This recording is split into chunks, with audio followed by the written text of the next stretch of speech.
Bonjour, le tour d'aujourd'hui pourrait s'intituler « Le tueur silencieux ». Voici 4 cartes qui symbolisent 4 cancers extrêmement fréquents dans la population. Le cancer du sein, la maladie Hodgkin, le mélanome et le cancer de la prostate.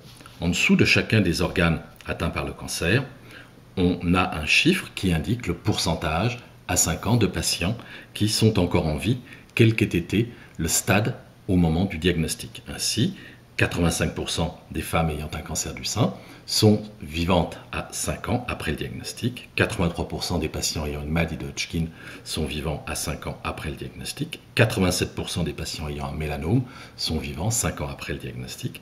Et 81% des patients ayant un cancer de la prostate sont vivants 5 ans après le moment du diagnostic. Pour qu'un tueur ou qu'un cancer soit un tueur efficace, il faut qu'il soit caché. Et on voit que, en l'occurrence, pour le cancer du sein, il y a une technique de dépistage très efficace qui est la mammographie, et le dépistage organisé par la mammographie a sûrement à voir avec le bon résultat de la survie à 5 ans en raison d'un diagnostic précoce.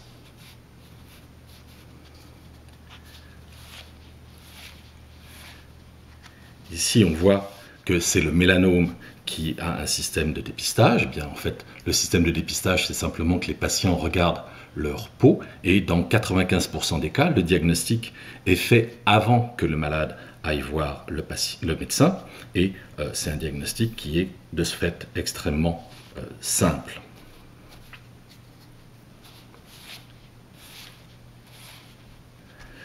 La maladie de Hodgkin n'a pas de test de dépistage, mais le diagnostic en est néanmoins relativement rapide dès qu'un patient va consulter parce qu'il a des ganglions dans une région de son corps et que ces ganglions sont là depuis au moins 2 semaines. Donc le diagnostic de la maladie de Hodgkin est relativement simple et ça a probablement à voir avec le bon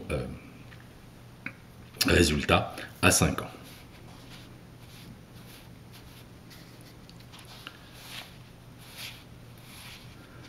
Enfin, le cancer de la prostate, il existe maintenant une technique de dépistage relativement simple du cancer de la prostate qui est basée sur le dosage sanguin de l'antigène prostatique spécifique et sur l'échographie prostatique.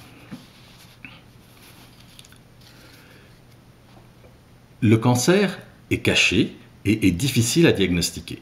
Mais ce qui le rend encore plus caché, c'est le fait que les gens ne sont pas au courant de son existence. Et quand on vous a parlé du cancer du sein, il est bien évident que vous savez qu'il y a une sensibilisation au cancer du sein. Les femmes sont très sensibles. Quand on parle de la maladie de Hodgkin et des ganglions, les gens sont aussi sensibles. Quand on parle du mélanome, les gens savent aussi au niveau de la peau qu'il faut qu'ils fassent attention. Et quand on parle du cancer de la prostate, de même, les gens sont extrêmement attentifs à cette situation. Je vois que vous êtes un tout petit peu confus. On va simplifier, on va se débarrasser d'une de nos cartes et on va voir quel est le cancer caché, le tueur silencieux. Ce n'est pas le mélanome, ce n'est pas la maladie de Hodgkin, ce n'est pas le cancer du sein, ce n'est pas le cancer de la prostate.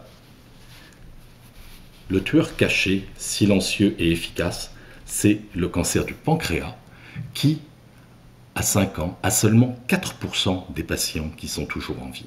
Et ce chiffre de 4% n'a pas varié depuis les 40 dernières années. Il faut aussi savoir que le cancer du pancréas ne reçoit en gros que 1% de tous les fonds levés pour combattre le cancer. Pensez-y. Merci.